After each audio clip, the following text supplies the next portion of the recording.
Root canal or extraction? Which one is better for you? Most people think the answer is obvious, but this isn't the type of video where I'm going to tell you root canals are always better. Here's the thing, they're not. If you're watching this video, you know this isn't an easy decision. As a dentist with 15 years of clinical experience, I've seen how tricky these choices can be. So I've made a list. From the list to the most important points to consider when deciding between a tooth extraction and a root canal treatment. So let's dive in. Number one, other people's opinions.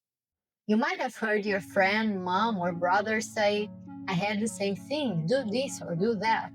But chances are, their situation isn't exactly like yours. Every tooth, every bite, and every infection is a little different. And you know, people love to share their scary stories because if everything went fine, there's no story to tell, right? So, for your own sake, don't let what they say be the deciding factor, and let's move on to the next point. Number two, fear of pain.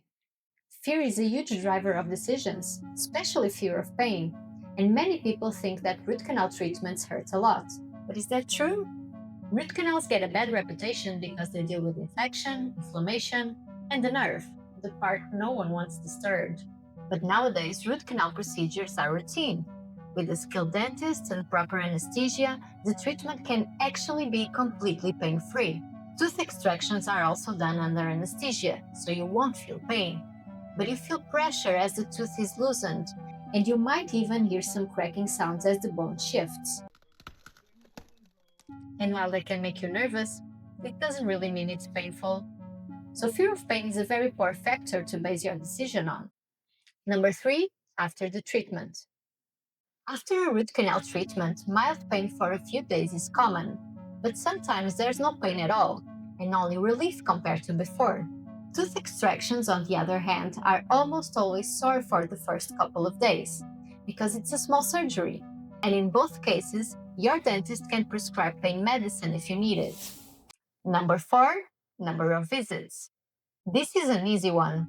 Extraction, usually one visit, maybe two if stitches need removing. Root canal between 1 and 3 visits, plus extra appointments if a crown is part of your treatment plan. So unless it's impossible for you to come back, like you're moving or traveling somewhere without good dental care, this point shouldn't be the main deciding factor.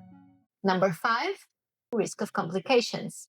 This point alone could make an entire video. You can see the link in the description. But to keep this short and simple, root canals can fail because of root fractures, broken instruments, perforations, and so on. Tooth extractions have risks too, and usually more serious because it's surgery. But here's the key. Complications are the exception, not the rule. And with a skilled dentist and the right tools, most treatments go without any complications. So let's move forward. Number six, cost and durability. Now, this is where things start to get interesting because cost is one of the most important factors.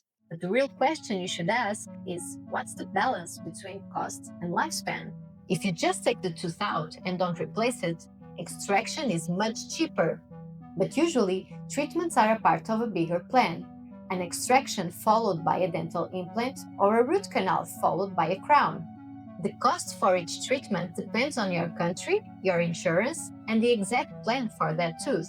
But for the sake of argument, let's say a root canal with a crown costs around $2,500 and an extraction with an implant costs around $5,000. A root canal with a crown can last about 10 years on average if the conditions are ideal, but not every case is ideal. Sometimes the tooth is very weak, but still possible to save. In that situation, your dentist might say treatment is possible, but because the tooth is fragile, the crown might only last for around 5 years instead of 10. In other words, you get only half the value you normally expect. In this same scenario, an extraction with an implant, although more expensive, is usually more durable. If the root canal only lasts 5 years before the tooth needs to be extracted and replaced with an implant anyway, then the initial root canal ends up being the more expensive choice in the long run. Even in the best case scenario for the root canal, an implant usually offers at least twice the lifespan for about twice the cost. And this is a strong point to consider. Number 7, long-term changes. Another strong point to consider is what happens after these treatments. If you pull a tooth out and don't replace it, the tooth above will start moving down, and the teeth on the sides will tip into the empty space.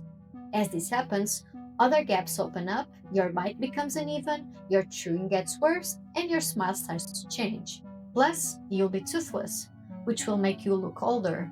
And it's not pretty, right? But if you replace the tooth with a denture, a bridge, or an implant, you should know.